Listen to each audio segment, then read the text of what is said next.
MMFF entry na My Bebe Love #Kilig pa more sa success ng pelikula sa box office at sa awards. Yan ang chika ni Lars Santiago. Masayang-masaya ang mga bida ng May Bebe Love #Kilig pa more na sina Vic Soto at Ay de las Alas sa idinaos na Thanksgiving Mass at Victory Party para sa kanilang matagumpay na Metro Manila Film Fest movie.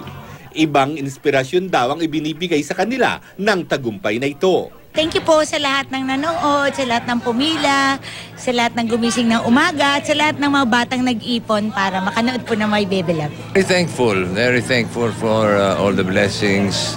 At I want to congratulate my ever loyal leading lady, and of course yung Aldab, aming director. Ito naman bunga ito ng teamwork.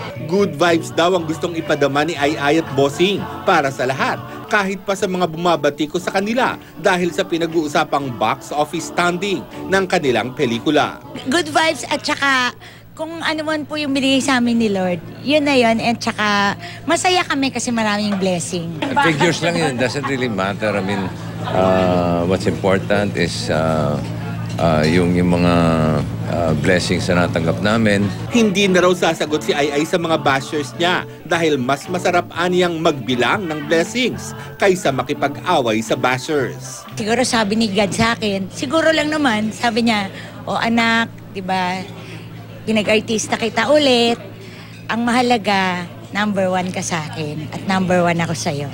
Lars Santiago, updated sa Showbiz Happenings.